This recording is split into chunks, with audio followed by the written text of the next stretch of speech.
That is my website, www.imperialgermans.com, and we are first going to look at some documents from the SSE4 secret archives.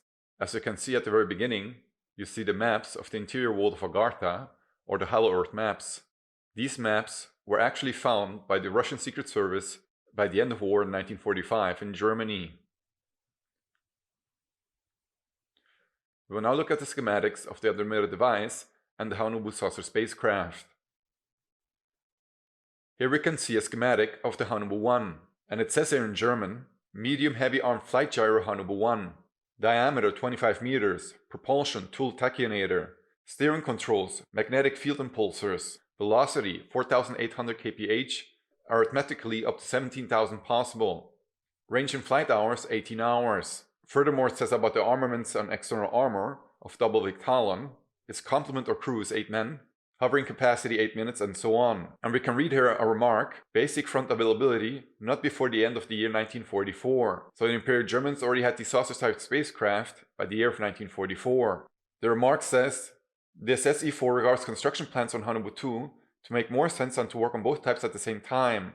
The Haunebu 2 promises decisive improvements in nearly all points. Higher production costs seem justified, especially regarding the first special order flight gyro concerning. Here is a schematic of the Haunebu 2, and you can read here, medium heavy armed flight gyro type Haunebu 2, diameter 26.3 meters, propulsion tool tachyonator, velocity 6,000 kph, arithmetically until around 21,000 possible, range in flight hours approximately 55 hours. You can also read about the armaments and the external armor, thrice bulkheads Victalon. Its crew is 9 men, the transport capacity of the Haunebu 2 is 20 people, space capability is 100%. So this was the schematic of the Haunebu 2. Further below we see the schematics of Haunebu 3. And it reads here in German, heavy armed flight gyro Haunebu 3, diameter 71 meters, propulsion tool tachyonator and Schumann levitators, steering controls, magnetic field impulsors, velocity around 7,000 kph, arithmetically onto 40,000 kph possible, range and flight time around 8 weeks. It also talks about its armaments and its external armor. Space capacity is 100%, the crew is 32 men, transport capacity of the Haunebu 3 is 70 persons, flight operation capacity weather independent day and night, and it says here, fundamental applicability around 1945. Here's a remark on the document. The SSE4 holds the necessary note that the Haunebu 3 is a great work of German technology and development because of the situation of materials all work should be focused on building the available Haunebu 2. And it says here in German, together with the light flight gyro Vril of the Schumann group, we could surely fulfill the demands of the Führer on time. And further below, you can see the schematics of a Haunebu 4 capital ship with 120 meters in diameter. It would have been able to transport entire crews. Further below, we look at the schematics of the Andromeda device. It's 139 meters long and 30 meters in diameter. It says it in German, and it's from the SSE5 secret archives, and the date here is December 1944. Armed carrier and long-distance spaceship Andromeda device. Length 139 meters. Diameter 30 meters in the center computed. Propulsion 4 times tool tachionators and 4 times Schumann levitators. Steering controls, magnetic field impulsors 4B. Velocity unknown. Its range is theoretically unlimited, depending on its supplies. The external armor unknown, probably thrice Victalon like in the Haunebu 3. Its crew is 130 men, and its space capacity is 100%. The Andromeda device has multiple dinghies, one Haunebu 2 or Haunebu 1, and 2 Vril 1, Vril 2 fighters. So the Andromeda device is a long-range spaceship and has several dinghies. We will now look at some pictures of the Andromeda device. In the picture section of my website, you can see pictures of the Andromeda device in hovering mode. These pictures were taken from the Orion Conspiracy documentary, and I believe that the producer of this documentary actually published real photos in its documentary. In the first picture you can see an Andromeda device in hovering mode. Further below, you can see an Andromeda device taken from the vantage point of an airplane, and there are multiple pictures. Further below, you can see an Andromeda device in a snowy background, probably the South Pole, because the Imperial Germans have a base there, NATO base 221. Now we go to the citing section of my website, and we quote Admiral Doenitz. Citation from Admiral Doenitz in 1943. The German U-boat fleet is proud to have built an earthen paradise, an unconquerable fortress for the Führer at the bottom of the world. Admiral Doenitz in 1943. We'll start at the bottom. Here we can see a video of a test flight of a Haunebu. Apparently this video was made in 1939 in the Third Reich.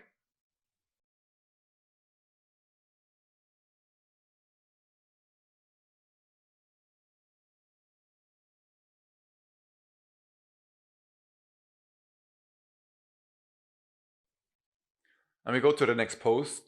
These are photographs of an RD Andromeda device and dinghies in Rhode Island, New York on July 4, 1967. Joseph Fourier, a chemist from the USA, who was walking around Cumberland, Rhode Island, New York, observed an Andromeda device. He took several photographs and watched a Haunebu flying out of the mothership. The Andromeda device then turned 90 degrees upwards and shot upwards at high speed. Source OpenMinds.tv. Here you can clearly see an Imperial German Andromeda device. The images are hair sharp and you can even see the dinghy or Haunebu coming out of the mothership. The next article. This is a video recording of an Imperial German Andromeda device. This recording was made in New York in 1987.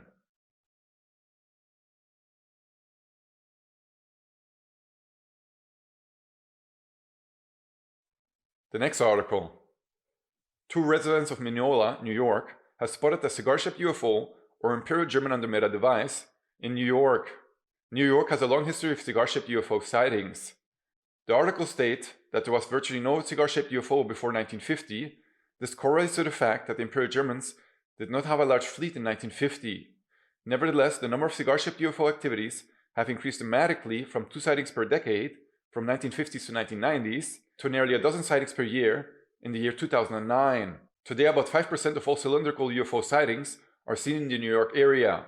In 2014, around 258 cigar-shaped UFOs have been seen globally. Source: cigar-shaped UFO sightings in New York. This chart shows a dramatic increase of cigar-shaped UFO sightings in New York, from 3 sightings in 2000 to 8 sightings in 2011. We all know that New York is the financial powerhouse of the Zionist-controlled West. Even Adolf Hitler contemplated destroying New York using the German-made nuclear bomb. Hitler refused though to use the nuclear bomb because this would mean the end of all civilization. New York is under Zionist control. At the same time, Al Bialik and the Montauk Project took place in New York, so-called experiments in time. We can only speculate on why so many Andromeda devices are seen in the vicinity of New York in these times. Next article or post. This is a video recording of an RD Andromeda device in the south of Sweden in 2007. In Sweden, many blonde women of childbearing age are missing. Here it is suspected that the Imperial Germans have kidnapped healthy young Swedish women to grow their own population. But if you ask me, if the Imperial Germans would ask me to go join them and work with them, I would go on a voluntary basis. Next post. Video recording of an Imperial German Andromeda device in Denton, UK, February 2013.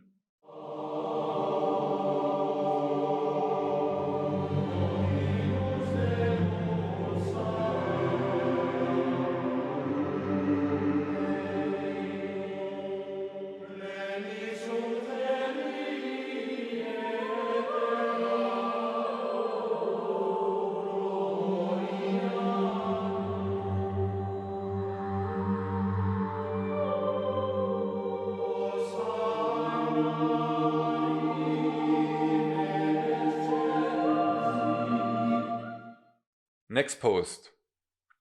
Andromeda device sighted in Brazil in December 2013.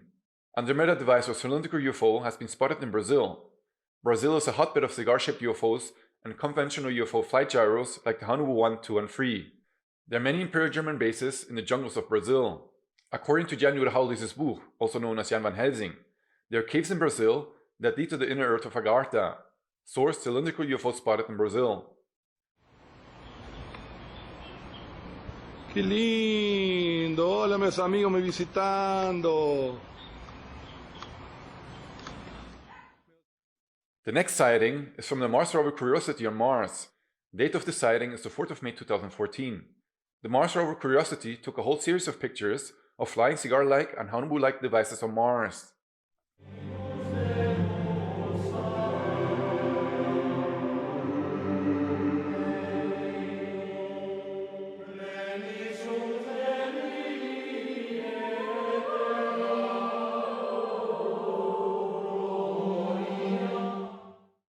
In our next video, we will see infrared video recordings of the sky where flying discs fly in V formation. This was typical among the German Air Force during World War II.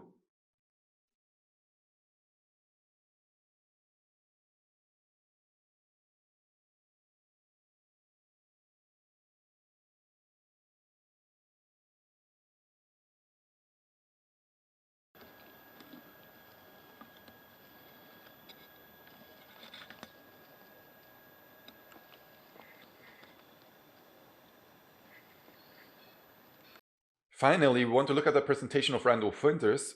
He has published many pictures in his readings and videos of the Imperial Germans. The quality of the video is not so good, nevertheless you can see well the Hanubu and Vril flying discs. Okay. Oh, I didn't know these were on here. These are some of the Miami pictures, some of the ones that I didn't put on the tape. I'll kind of go through them here. Here's the kid in Miami. His name is Manny Escondon, is his real name. He's taking notes. Here these discs came in. His girlfriend took the pictures. These are flat-bottom discs. They're made on Earth. They're called Vril discs, V-R-I-L. They're manufactured down in Brazil. They also have a factory down in New Schwabenland in Antarctica. There's another picture. There's a news copter came in. Look at the first three discs. When they see the copter, they start to turn invisible or put their shields up. And the first three crafts, they go out in a series, are just becoming invisible when he snapped the picture. It was taken with a Polaroid at a 30th of a second, so it caught it right in the mid of going out there. These discs were designed by German technology in the late 40s. First ones we know of that were tested out were probably around 47 or 48. They're called Vril levitation devices. As you can see, they actually fly quite well. Notice the nice V formation. Being typical Earth-bound Air Force pilots, they're still flying in formation. We understand this technology a little bit because intelligence has shot down some of their ships, learned how they're doing it. And when you hear rumors about how the Americans are building flying discs, what we're doing is playing catch up to the German technology that's been around since the 40s. Their technology has accelerated tremendously. They make two different types of levitation devices. That's what we're doing out in Area 51. We manufacture the devices in San Diego. They're put together by General Electric. We test them at Area 51. Here's the German disc parked down on the ground at a facility down in Brazil. Here's four guys standing next to it down there. There's a whole row of them. You couldn't count how many were down there. He had his Polaroid with him and grabbed a few short shots here. Over here's two guys here on a craft coming in. You can see the two guys standing here. And down here at the bottom, which I know isn't clear, is one of these old bell-shaped crafts. Many of you are probably not familiar, but there was a fellow named George Adamski back in 1962 who claimed to be having contacts with people from Venus. This was the craft he was taking pictures of. George's contacts were real, but he wasn't having contacts with anybody from Venus. The blonde-haired ladies that were inside the craft were actually from Brazil. That's where the crafts were flying out of. They've been making them down there since about 1947. They find it very convenient if they make contact or land somewhere to tell people they're extraterrestrials, and we're very open to it. If they tell them, hi, we're part of a German intelligence group from Brazil, people would freak out. I got my camcorder and I've got my micro lens on here, getting as close as I can to this picture. It's a very, very small Polaroid picture that's about that big, and it got wet in the rain. He left it in the windowsill. So I've ironed it and put it on paper so we didn't lose it. And I'm copying it with my macro. Here's the whole picture. Over here is one of the old bell-shaped discs. Here's one in the air. Notice the platforms they're sitting on. There's a guy standing here. There's a guy over here just coming out of this disc. I'm trying to get real close to the bottom of it here so we can see what they're like. This is an area, if you look on a map, I've got a little videotape over there if you're interested in learning more about this information, called Space Cities. I've narrowed it down to about within a 200-mile range where this facility is at, what they're doing down there. Here's the guy standing there. The discs sit down on the platforms. Remember earlier I was telling you about how the condensers charge out the bottom to have to charge the field up? If you get too close to the Earth, the charge dissipates because it's grounded. These metal platforms, they sit them down on the platforms, then they can keep the ship charged up. And if they need to take back off right away, they can. They don't have to wait for the ship to charge back up. The platforms charge them up for them, so they can lift right back off. If they would set it down without the platform on the tripod legs, they got to go through the process again of charging the capacitors up, which takes 3 to 4 minutes. So if they're in a hurry to get away, they're in big trouble. These old bell-shaped discs actually have 3 Mercedes-Benz truck engines in them, driving the magnetic field. This was their first design that they made. This is the first ones that the Germans built. These craft here were under consideration, and they were working on them in the end of World War II. When you hear about Hitler's secret weapon at the World War II, if you go back and look at the newspapers, that's what he was talking about. They were in hopes they would get these things up and working, and they would still have a chance then to win the war. Fortunately for all of us, they did not, and we'd all be speaking German today. Interesting side effect too, once they finally did get them up and working, they made lousy war weapons because the field around them prevents you from dropping bombs or anything out of them. It ignites the bombs. So it took them a while. They don't even have weapons on them for a while, and then they had to come up with other kinds of devices. This was the first pictures I saw from the kid in Florida of his German contacts, and to my knowledge, I still think they're his best and perhaps his only contacts. I think he probably had a couple of contacts from these people. They came, they took him for a ride, it looks like on 1 or 2 occasions, and then perhaps they never came back.